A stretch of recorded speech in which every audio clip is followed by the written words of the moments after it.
Hello, I am Stefan from mywoodcutters.com, and in today's episode of the Clean Armor how-to, I would like to talk about the product Wood 710 Sealer. Now, as the name implies, this is a sealer meant to seal the wood, and you apply this primarily for use with the 700 and 705 products, the interior and exterior finishes. I personally prefer to lay down two rather thinner coats of the sealer and then the 700 or 705 interior or exterior finishes. And as all of the products, or most of the products I must say, of Clean Armor, you can apply these by hand or by spraying it on. And by hand application, you can brush it on, you can wipe it on, and that is actually my preferred method. I'm using here these Scotch-Brite sponges, and I wrap them in a microfiber cloth, and that works really well for me. You can also roll it on, by the way, and as I already said, you can spray it on. So I would like to show here two types of these applications. I'm going to wipe it on this side of the wood, and then I turn it around and spray it on, so you can see both. Now, let's get started. I'll get into my gloves. And do you have to wear gloves? Well, the thing is, with Clean Armor products, they are completely free of VOCs, the volatile organic compounds, as well as the HAPs, the hazardous air pollutants. So in actual fact, the product doesn't even smell much, but it's still a chemical by the end of the day. And if I get it on my skin, I don't feel nothing. But that is not to say it would be the same for you, because we're all different. And yeah, so wear some gloves. And there's also another little risk that I found. If you don't, and you get a little bit of the product onto your skin, and then you're curing your finished wood with the UV lights, and you get your hands under it, and suddenly it starts getting warm, and you don't know why. I'm like, what the heck? And so that's why wear the gloves, and you're on the safe side. Okay, for this purpose of hand application, I'm going to bring you a little bit closer to the scene, and so you can see here what is going on. So the first we always do, shake the bottle, try to open it, and then pour on a little bit like that, I guess, for now. And then you're starting spreading it. And I go here, I hold this thing in an angle, not with the flat surface. And I go actually fairly crazy in all directions. You know, diagonally, or with the grain or against the grain, doesn't really matter to me. At least I haven't found much of a difference, at least when it comes to spreading it. But then, once I have spread it, then of course I go with the grain. And I apply here very light pressure, because whatever I have put on, I do not wish to wipe off. So it's all about distributing the material evenly. And now, especially with the first coat, we have to let it rest and sit for usually 1 to 2 minutes, because the material is going to soak into the wood. As I used to, or like to describe it, the Clean Armor product is actually wrapping itself around the fibers, and then when it cures, it builds a rock solid surface for the next coat. I don't know if the camera can pick up from that angle the little dry spots that I start seeing. So I want to bring you a little bit closer here, especially over here on the oak. You see there are some drier spots already over there on the edge. That is where the material soaks in more, because the wood fibers are of course different everywhere, and you know, so it soaks in differently as well. So yeah, we're letting that soak a little bit, and after that going to wipe it down one more time with the same cloth. If it soaks in too much, and that I find here to be the case, I actually like to apply a little bit more, and I'm going to do that in just about now.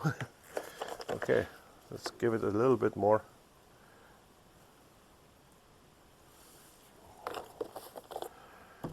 Take my applicator again, and by the way, I have thoroughly dedusted this.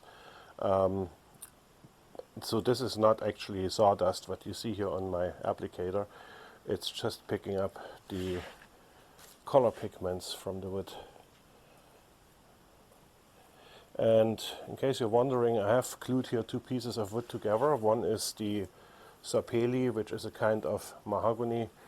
The other is white oak, and it's not that I didn't have any other pieces on hand. I did that on purpose because wood finishes show differently on light woods and dark woods. So I wanted to show it on both, and also on different kinds of grain, because the sapelli is not the tightest, but it's still a fairly tight grain.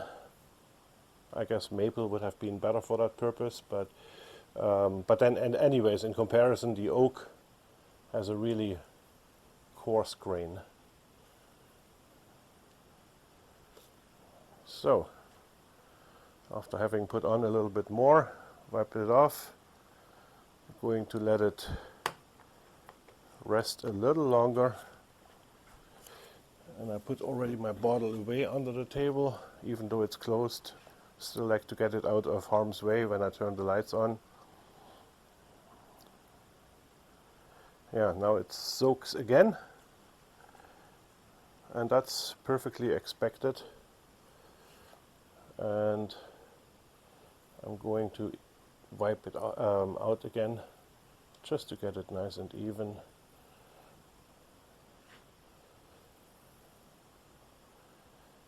Yeah. And then for that purpose here, for the curing, I bring you right back here.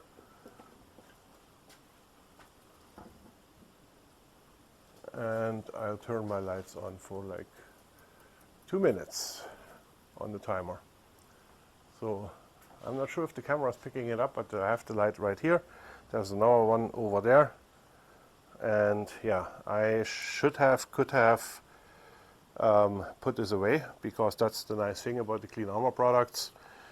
They do not cure unless exposed to UV light. So you can put this applicator simply in a Ziploc bag, label it, what product you have used on it, in this case the 710 sealer, and then put it in a dark place.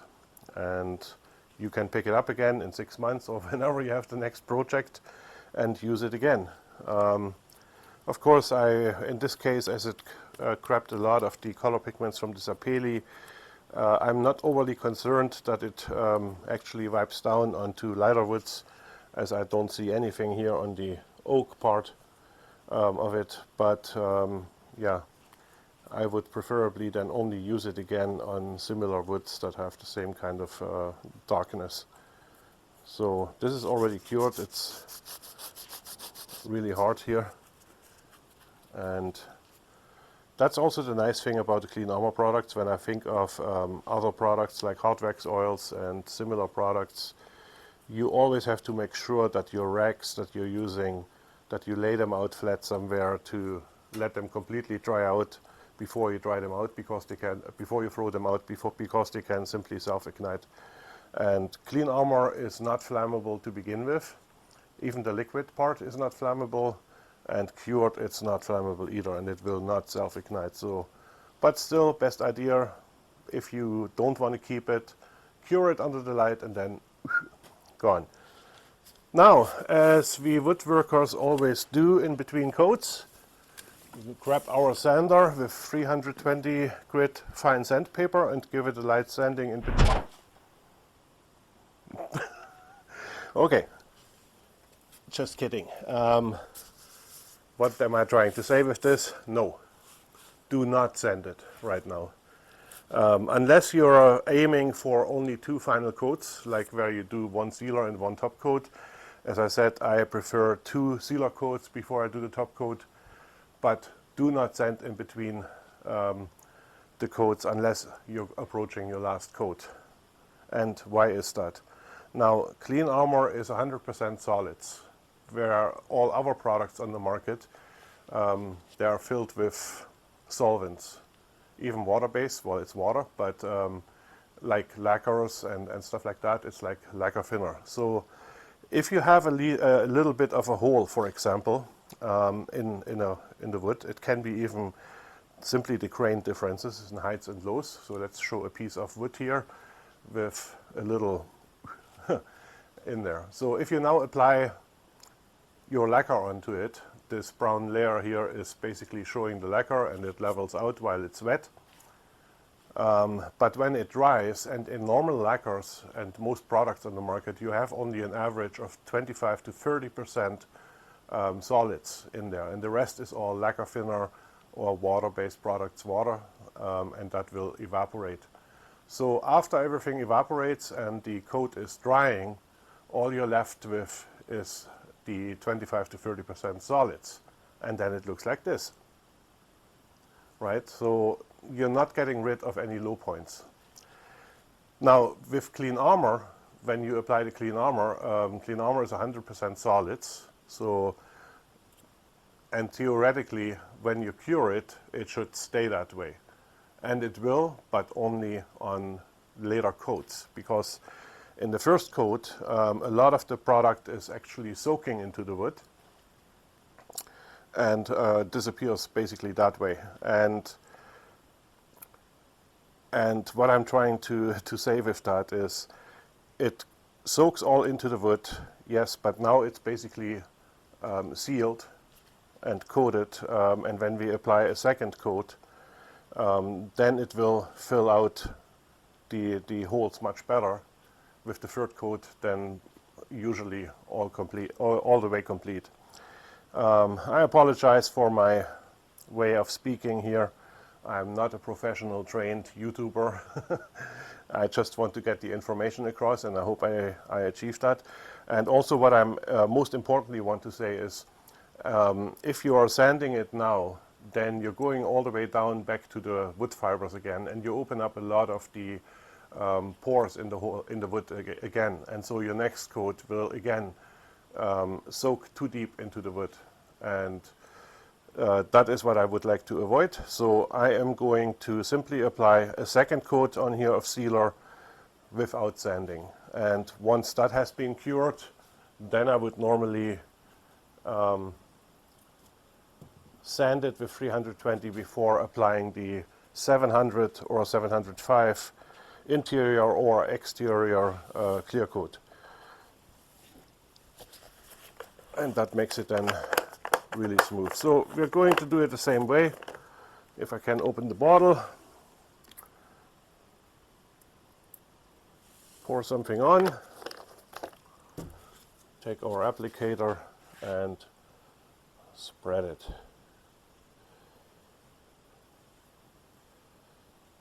I may have used a little bit too much. Yeah, we have to take in consideration the wood is now majorly sealed. I mean, there's always a few tiny holes left after the first coat, but second coat you usually don't even need that much. I just did a little bit of overkill, but that is not too big of a deal here.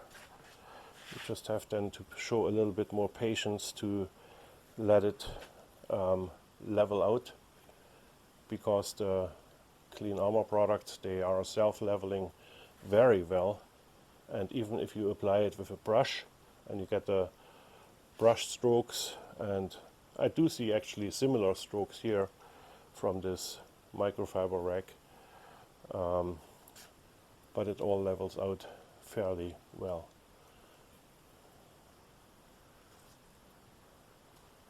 Yeah, and as far as sanding goes after that, again, with the sanding in between this coat and the final top coat, I would usually go on the extremely light, so only to take and remove any high points, like little pimples, like little dust enclosures, or even here and there if the crane stands up a little bit, which I find it doesn't do too much when finishing with Clean Armor.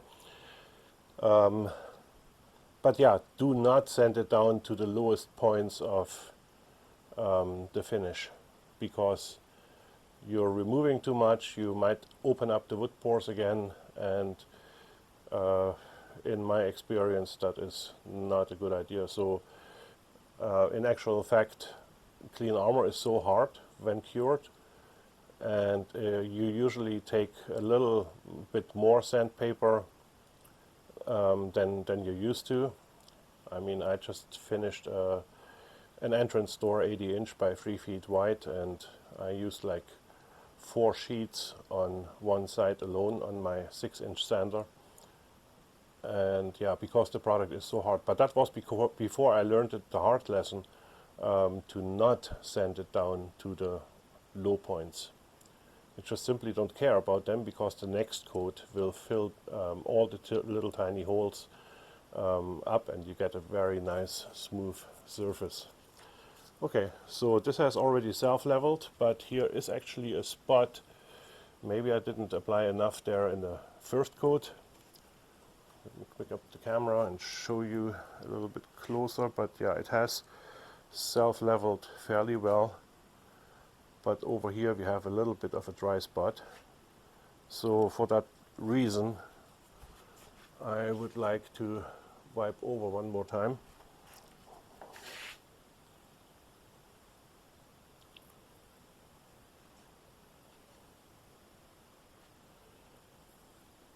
And again, very, very light pressure, because there is no intention here or purpose of this is to remove anything. That is also what I love about Clean Armor in comparison to so many of these hard wax oils out there. You wipe it on, and then you take a clean cloth and you wipe it off, you take another clean cloth, wipe it off again, and so on until you're unable to remove anything else. So that tells me you're only left with a finish that has soaked into the wood. But I personally prefer that little film, that protective film over the wood. That makes it resistant to water and other stains, whatever you throw on and onto it, and even very resistant, even mechanically, to scratches and so on. Okay, so here this little spot is a little bit on strike, but there is actually a little hole in there. There's a little bit of fibers broken out, so that's why. Okay, I'll bring you back over here for now, because I'm going to turn the lights on. Oops, sorry. The lights are on, you cannot even see them, I guess, so I could actually pick up the camera and show you this. So here is one of my lights, and here's another. I actually have them, as you see, on these boom arms. So when I'm working in this shop with our things that has nothing to do with finishing, I can simply, you know, move them to the side and up there, so they're completely out of the way. And that works very well for me. So when I'm cutting big sheets here, let's say I have a sheet of 4 feet by 8 feet and I need to turn it around and so on, you need to have a little bit of head space. Okay, I do not need that bottle anymore, and I do not need my gloves anymore. And we have this one again, totally hard, now cured, ready for the garbage.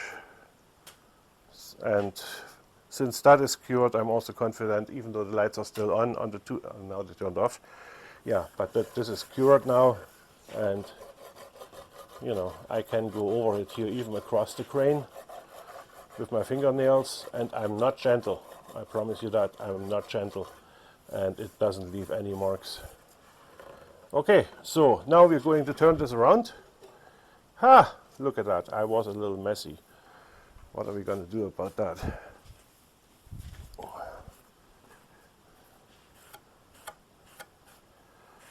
Wipe it in.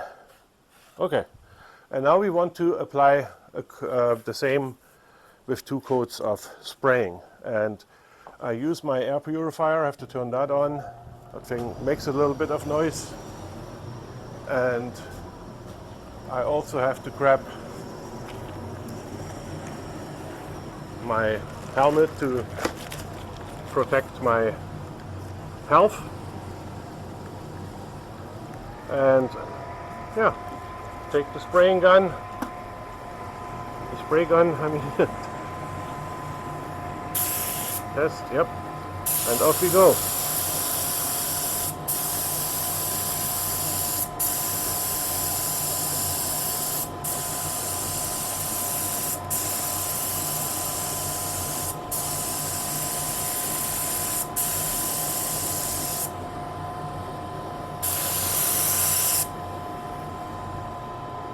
And that is all there is.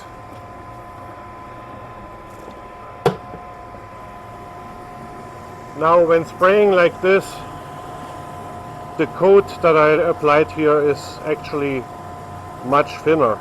So depending on the wood grain, I sometimes even like to choose to wipe it on, the sealer at least, because in the end we're going to sand it down anyways, not too much, but as I have explained. But then spray on the clear coat, the final coat, the 700 or 705, and be done. So here we can actually see how it soaks fairly well into the wood on this first coat. So this is still wet, right?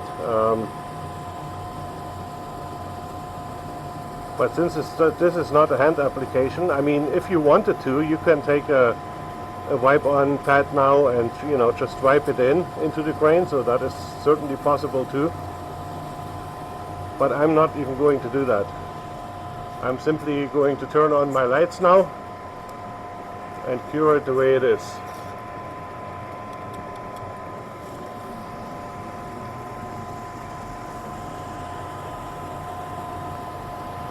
Yeah, and when I was spraying, you probably saw the clouds of the overspray coming up here, which is unavoidable. But this is also something I so much love about this product, because, I mean, this filter picks it up very well. If you don't, like me, put Ziploc bags on the intake, and it cleans the air fairly well. But not only that, as soon as you turn the lights on, it cures everything that floats around in the air as well, and it drops down as fine dust. So within 2 minutes, usually at least when spraying smaller pieces like this, the air in here is completely breathable again. So I don't really need this thing anymore at this point. Yeah, I don't even smell it anymore, but I'm going to leave it on, because as soon as the lights go off, I'm going to apply my second coat. Yeah, this is already cured. And that's the interesting thing, by the way. It still looks the same as when it was wet. That is with the sealer, and also with the clear coat, the 700 or 705, for as long as you use the gloss. While it's curing, you cannot tell a difference at all. It still looks the same. Now when you use matte or the satin finish, you do see a difference, because first it looks wet and then it changes the appearance a little bit. So you can see it when it cures, but not here. Okay, lights are off, and I'll grab my gun and repeat this.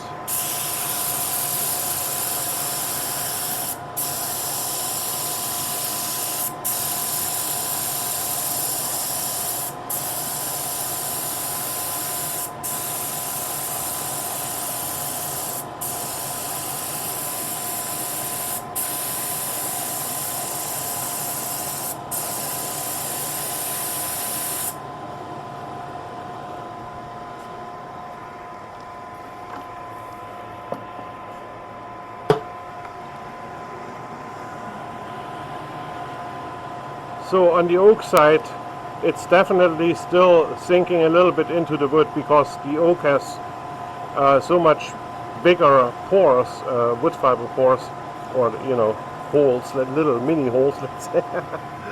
And yeah, so it's still soaking in, but it should be the end of it pretty much. So when you then apply the finish coat, see, this looks now very uneven, where on the Sapele side it covers a lot more already.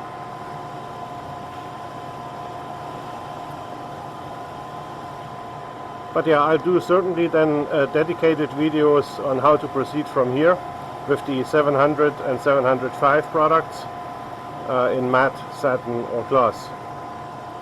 And as I said, usually takes one more coat of that product and you're done, and it changes completely. But important again, well, first important is now that I start curing it. So I turn the lights on one more time.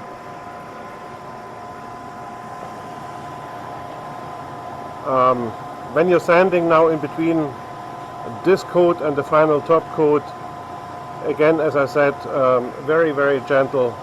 Go over very quickly, only to remove potential high spots, but not to get down into the low.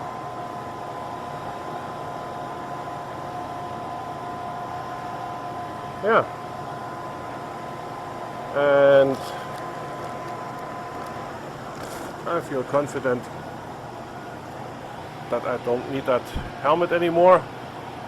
Yeah, air is clean here. I cannot smell anything, so it just always amazes me. Actual fact, I can also turn that thing off. Because that floating curtain is actually showing my mess behind there, which is embarrassing. But again, this shop is still under construction, so the purpose of these videos also is to show you in the end that you can achieve very good finishing results with this product even in a messy shop. Okay, I hope you learned something today and you found it somewhat interesting. Yeah, already cured, lights are still on, but yeah, it doesn't cause any scratches here. It's super hard, that stuff. And yeah, I hope you enjoyed it and hope to see you again in another episode. So one of the next ones will be definitely the how to apply the 700 interior or 705 exterior finish over this prepared surface. Okay, talk to you later.